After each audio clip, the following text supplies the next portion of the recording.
and you were able to approximate it as a polynomial function. Well, obviously, you want to know where the business was going down, where sales were decreasing, what would happen, let's say, if it was over time, the x-axis represented years, where the business would be increasing, where business was leveling off. If you could predict this in advance, you would know, for example, when to hire perhaps temporary employees, so when your business builds up, you'll have people on staff ready to assume their responsibilities.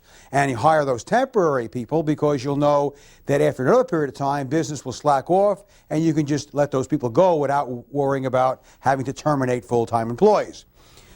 So the point is that sketching is very, very important, and we are really only approximating, so the fact that we have a sketch rather than an exact graph shouldn't bother us too much. Now, what have we learned already that we'll be able to use? Well, as we saw in the end of the last lesson, we know about the y-intercept. We know if we have a polynomial function, we look over that constant term, and whatever that constant term is, that's the value of y where the curve crosses the y-axis. We also saw in the last lesson that we could find the zeros of that polynomial, the values of x that make the polynomial 0. And when we find that value, we know each of those values is an x-intercept. The two additional things we'll learn about in this lesson is what's called end behavior. What's happening to that polynomial as we go further down the x-axis in both directions, in the positive direction and the negative direction. And another thing we'll learn about is the turning points. We've talked about the vertex or turning point of a parabola. Well, now we'll kind of generalize to the turning points of polynomial graphs. Okay, that's what we're going to do. And then we're going to graph a bunch of these functions and look at them. And hopefully by the end of this half hour, you will be an expert at being able to sketch a polynomial function. Let's take a look at the very first visual. We have the function y equals x cubed minus x squared minus 9x plus 9. We know that the y-intercept is when x is 0. Again, this is not the first time you've heard that. And therefore, when x is 0, y is 9. That is, 0, 9 is not only a point on this function, but also is the y-intercept. And we've set up some axes there, the x and y-axis. And on the y-axis, 9 has a point. This is the y-intercept. This is our first point that we know is on the graph of the function y equals x cubed minus x squared minus 9x plus 9.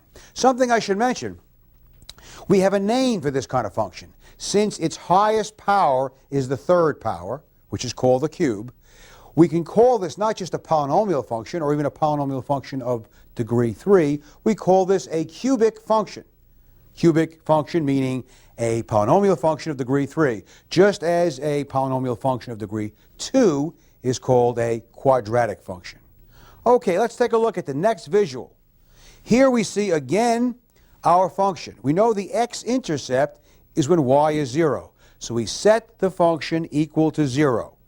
Negative 3, 1, and 3 are our answers. How do we get those answers?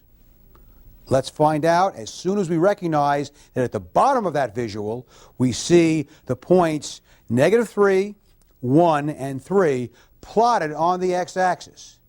Those are the three zeros of the polynomial, therefore they're the three x-intercepts.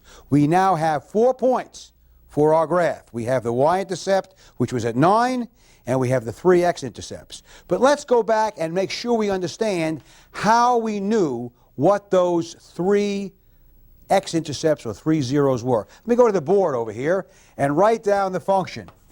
X cubed minus x squared minus 9x plus 9.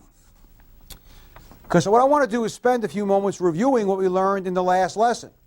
That is that we know since the lead coefficient is 1, the only rational solutions to this equation set equal to 0 would be integers. Integers that are divisors of 9. 1, 3, or 9.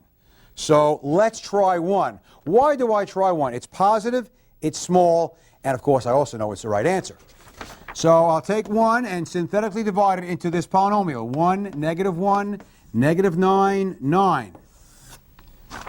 Okay? 1 times 1, that's 0. 1 minus 9 times 1 is negative 9, leaving a remainder of 0. This, of course, is x squared minus 9. I could use the quadratic formula. I could factor, or I could simply say, hey, if I set this equal to 0, that means x squared equals 9, taking the square root of both sides, plus or minus 3. Thus, you can see, by using synthetic division and my knowledge of solving quadratics, I found that the 3 zeros are 1, plus 3, and minus 3, and therefore those were the 3 x-intercepts. So just in case you skipped the last lesson, you realize you shouldn't have. All right, now, so we now have for our function the x-intercepts, the 3 x-intercepts, and the y-intercept. We now need to know what this graph looks like, because 4 points will not necessarily help us unless we have some other ideas. So what we're going to do is we're going to look at what's called end behavior.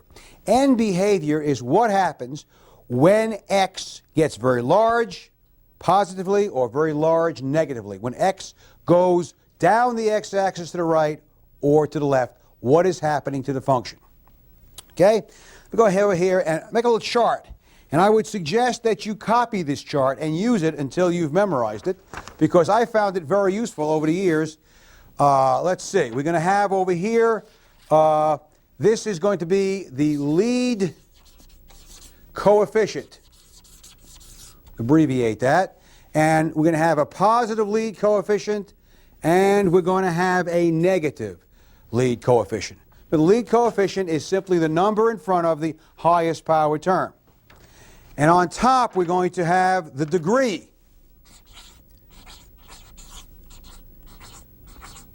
The degree could either be even or it can be odd. That is, the degree is the number that's the highest power term. So if the degree was 2 or 4 or 6, it would be an even degree. 1, 3, 5, 7, 9 would be an odd degreed polynomial.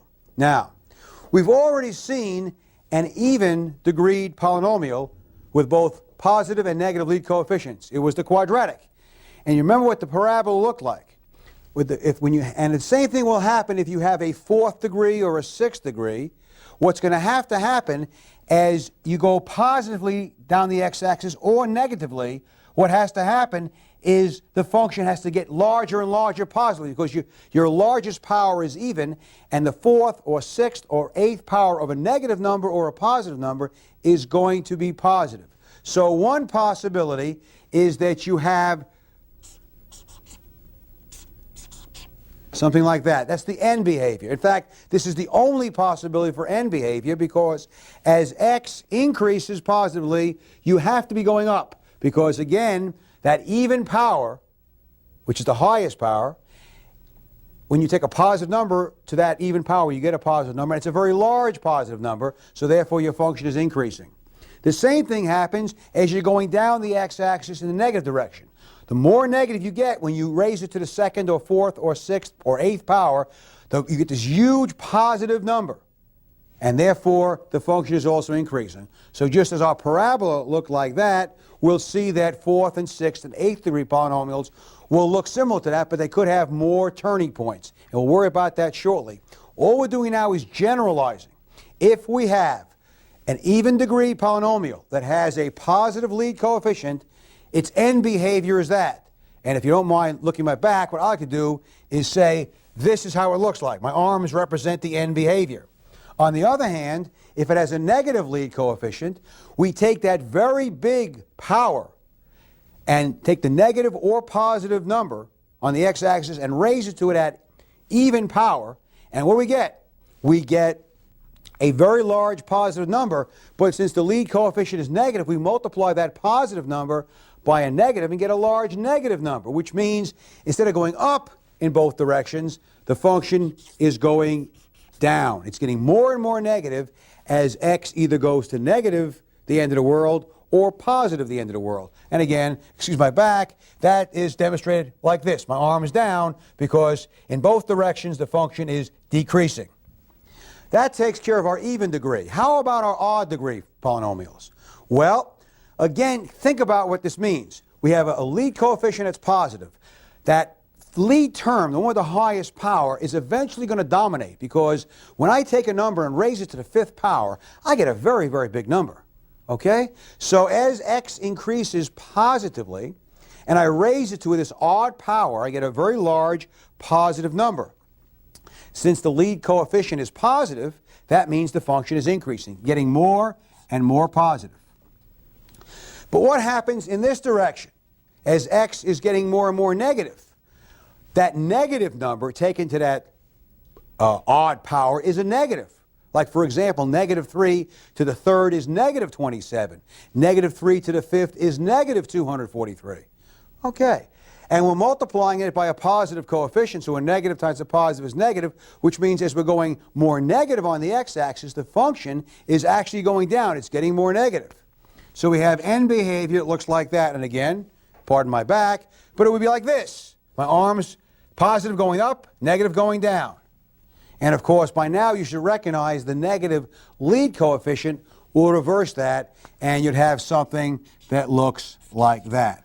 Now, hopefully, copy this chart. If you need to, pause the tape, copy this chart, because this will be a vital help in being able to sketch and making sure we understand what the sketch of our polynomial function looks like. Okay, so let's go back to the visuals. Our next visual picks up where we left off. We have y equals x cubed minus x squared minus 9x plus 9. We also have the 4 points, the y-intercept and the 3 x-intercepts plotted. But now we know something from the chart we just made. We have an odd